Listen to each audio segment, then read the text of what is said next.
Este es uno de esos casos que te dejan con una sensación rara, incómoda y como si algo dentro del sistema que debería protegernos se hubiera roto en silencio y nadie hubiera querido mirar demasiado cerca.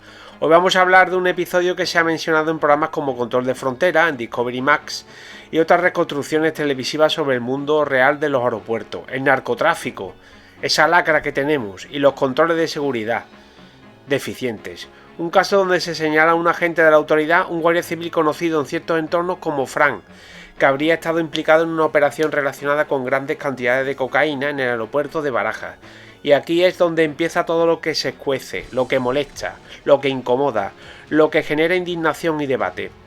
Porque cuando hablamos de un guardia civil estamos hablando de una figura que representa a la ley, el orden y el control en fronteras, el filtro entre el crimen organizado y la sociedad. Y sin embargo, en este tipo de historias, lo que se plantea es justamente lo contrario, la posibilidad de que ese filtro se convierta en una puerta, en una ayuda, en una pieza más del mecanismo del narcotráfico a nivel industrial.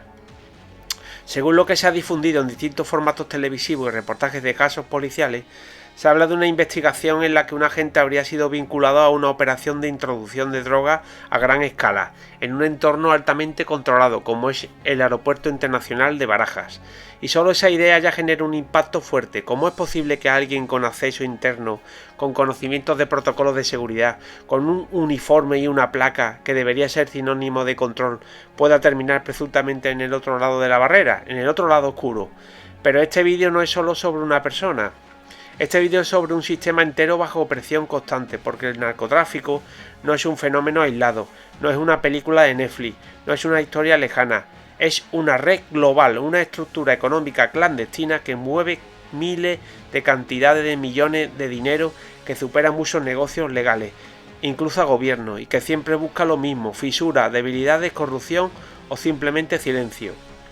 Y aquí entra el elemento más incómodo de todos: la corrupción dentro de las propias instituciones, porque cuando una organización criminal quiere mover grandes cantidades de droga, no solo necesita transporte, rutas o contactos, necesita ojos cerrados, necesita información privilegiada y necesita algún topo dentro. Y si es cierto, si esto se confirma, en cualquier caso de este tipo no solo hablamos de un delito individual, hablamos de una traición a la confianza pública, hablamos de un golpe directo a la seguridad del Estado, hablamos de algo que hace que cualquier ciudadano se pregunte ¿quién controla realmente los controles? Imagina por un segundo el escenario: un aeropuerto como el de Barajas, millones de personas entrando y saliendo, maletas, controles, patrullas, escáneres, protocolos milimetrados, vigilantes de seguridad, y en medio de todo eso una operación ilegal supuestamente coordinada desde dentro. No es solo audacia, es una demostración de hasta qué punto el crimen organizado puede intentar infiltrarse en sistemas que creemos impenetrables. Pero también hay otra parte de esta historia que no podemos ignorar: los programas de televisión, las reconstrucciones, los formatos de control de fronteras que han mostrado durante años cómo funciona la seguridad en aeropuertos y fronteras.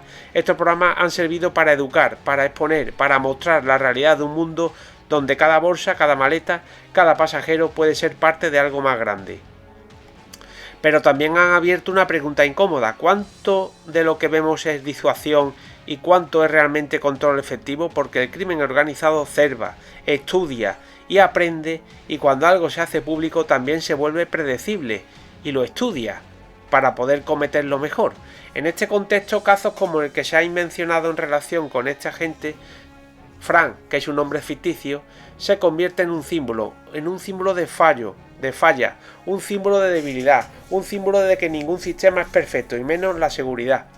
Y aquí es donde el debate se vuelve más duro, porque hay quienes ven estos casos como manzanas podridas, aisladas, individuos que traicionan su uniforme, pero también hay quienes ven algo más profundo: presiones, dinero, redes, amenazas y un entorno donde el límite entre lo legal y lo ilegal a veces se vuelve peligrosamente delgado. Pero sea cual sea la interpretación, lo que no se puede negar es el impacto, porque cada vez que un caso así sale a la luz, la confianza pública se golpea, y recuperar esa confianza no es fácil. No se hace con un informe ni con una sentencia, se hace con tiempo, con transparencia y con una lucha real contra todas las formas de corrupción. El narcotráfico no solo corrompe personas, corrompe sistemas, y cuando logra infiltrarse en instituciones, El daño es doble, porque ya no es solo el crimen externo, es el crimen dentro de la casa. Y mientras todo esto ocurre, el mercado de la droga sigue funcionando, sigue moviéndose, sigue adaptándose porque esa es su naturaleza. Es un sistema flexible, cruel y extremadamente rentable para quienes estén en la cúspide.